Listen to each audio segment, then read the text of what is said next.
Greg here on the third floor. I'm here with Cody Hyatt and Patrick Healy, and we're talking Outcasts.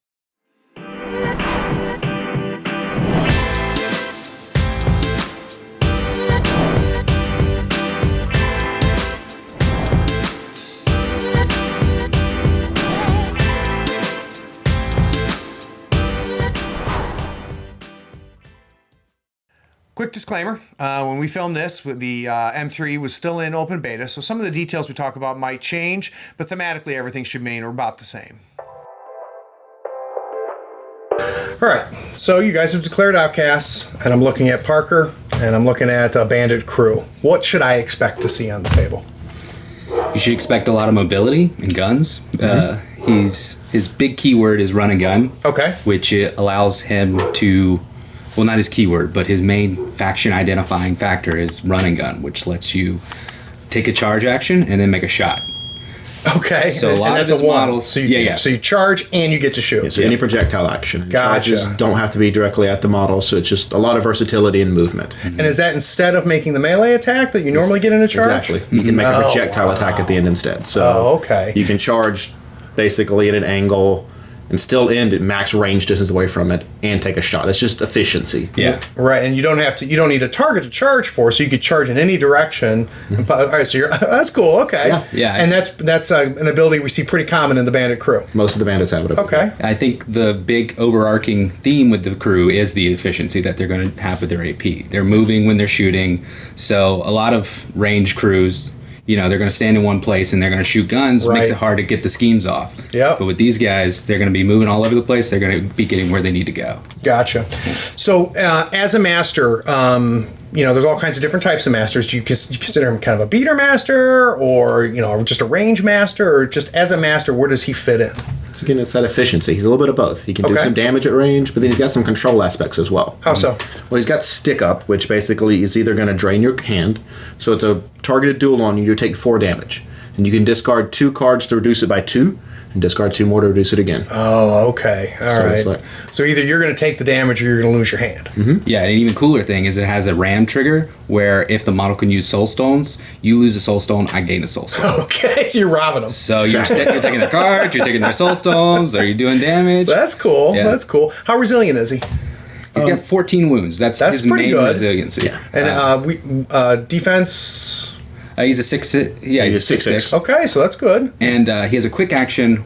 So you're going to see a lot of things around scheme markers in the crew. Okay. And he has a quick action where he can remove enemy scheme markers within 4, I believe it is. It's a pulse aura. Yeah, it's a pulse aura, and those scheme markers become soul stones for him. Oh, so he's going to be spending a lot of soul stones to keep himself alive, and then he's going to be generating some. Some you're seeing a bandit crew a lot is you will just spend soul stones. Gotcha. Because you're constantly just getting them back in. So that ram trigger, it might as well be baked in a lot of times. Got it. So not only do you have the ability through him to get rid of enemy scheme markers, which is always a good thing, but I assume as we start talking about the crew that I've got a sneaking suspicion you're going to force some drops as well. Mm-hmm. Parker can do it himself, and most of his models as well can force you to drop an enemy scheme marker. Gotcha, which he can then later pick up, turn into soul stones. Very, very cool. All right, that's Parker Barrows.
Okay, so I've got Parker Barrows on the table. I know I've got bandits. We've already talked about how everybody's going to be sliding and moving and shooting and things like that. What are some models that I should expect to see, almost as an auto take or a common take for Parker?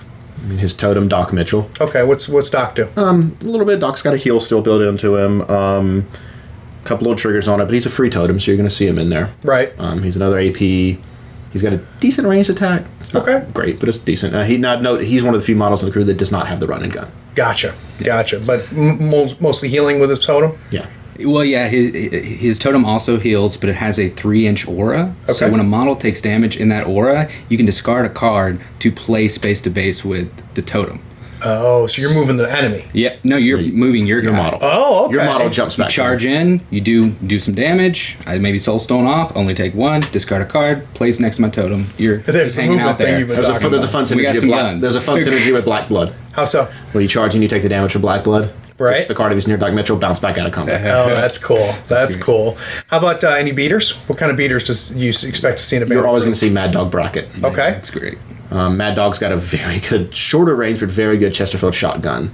They can either do a lot of damage or lay out blasts. Ooh, okay. And then he's got a tech pick. He's one of the few models you'll probably see outside of Parker hired for the mercenary tax. He's got an ability called Blow It to Hell. Okay. It places a little Blow It to Hell marker that, aside from removing cover, remove his destructible terrain markers. Oh, that's interesting. So 3 has a lot of different destructible terrain markers. Yep. Rasputina, Euripides, shadow markers with Mayfang.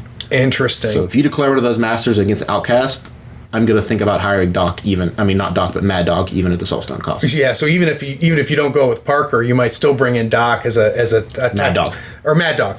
Bring in Mad Dog as a counter to that because of all that's I never even thought about that. All the destructible markers. Very cool.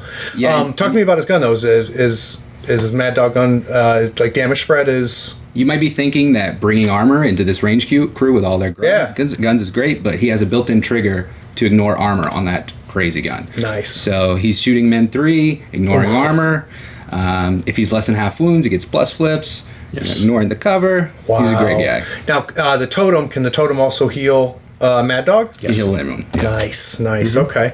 How about I know Sue's a bandit. Is Sue good? Yes, Sue is the Sue we've all known and love. Okay. I believe he still has plus flips built into his attack. Still has built-in critical strike on his track. So his pistols are great. Yeah. He's still got Ring of Fire, so he hands out burning nearby. Very nice. And the plus flips is kind of a theme of this crew as well. Oh, okay. Because Parker has built-in plus flips for his gun. Mad Dog, if he's below half health, has plus flips. Sue, plus flips. Woku Raider, all the minions, a lot of them have plus flips. And we're seeing masters in other factions where their only defense is they're putting you on a negative. So this is a bad news for those. Plus for a range crew, get around the negative flips from say cover. Yep. That makes a ton of sense. All right, any other key models that you're going to see? Any bandits out there? His Banditos, his basic minion. Okay. They're stock basic minion with a gun. They do have one interesting ability. Within 8 inches, when a model takes an interactor off a ski marker, they can ditch a card to take a projectile action back at you. Okay. Now, we talked about stuff that, like, how am I forcing, with a bandit crew, how am I forcing the opponent to drop a ski marker? Almost all the models have the drop it trigger, which is on a tome. So all your tomes are pretty valuable in your hand. Gotcha. There's a lot of efficiency there. So Parker can shoot something. He has a built-in plus flip, so you're probably cheating second. He drops a tome there, drops a ski marker. Bandito gets to shoot you. If Parker damages, he can have a model with an LOS take an interact action by pitching a card. Okay. So you're turning 1 AP into 3 different things. That makes sense. That makes sense. Keyword of efficiency again. And not only would I imagine the tomes in your hand are really valuable, but we've talked about how soul stones are being replenished. So I could imagine your henchmen and Parker are stoning to get that tome. Oh, yeah. Because they're just going to get it right back again, right? Very, very cool. Any versatile models that you see coming in out of keyword? We'll talk about him a bunch, but maybe Barrows. Okay. Yeah.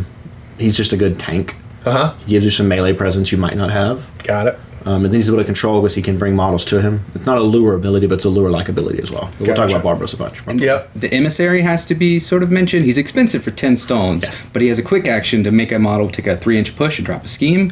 And Mad Dog has, when he starts his activation, gets rid of a scheme within 4, he gets fast. Ooh, jeez. So emissary gives him companion, pushes Mad Dog, companions into him, removes the scheme, pow, pow, pow. And again, total efficiency. Oh, yes. Yeah, very, very cool. So if I'm playing Parker and I'm have a bandit crew, what am I afraid of on the other side of the table? Something that can get in your face probably pretty quick. Yeah. Stunned Yeah. is not great. Okay. You're relying on a lot of your triggers. Yeah. You can't do the drop hits. You can't. Sue's missing out on his crit strike. Anything slowing you down that way. Mad Dog loses his armor. Loses armor. Oh, okay. And honestly, aside from Mad Dog, the rest of his crew probably has a hard time with armor. Got it. So a high armor crew, if they can take Mad Dog out, they're actually going to have a hard time chewing through that armor. Got it. That makes a ton of sense. What kind of player is going to enjoy playing Parker? People with a pulse. Okay. If you like running guns, around. if you like just Yeah. running around and shooting, kind of guerrilla fighting, because I Yeah. can see, Wear I a can see, cowboy hat while you play. I can see a Parker crew just kind of circling around the table, just shooting at the enemy crew as they just circle around, Yeah, it sounds like a very thematic crew. Like it really Yeah. fits the band. just running from cover to bandits and- cover, shooting as you run, shooting as you run. Yeah. That's cool. You want to play Danny Ocean and Malifaux with two pistols? Yeah, man. That's great. Okay, so that's Parker Barrows and the Bandit crew.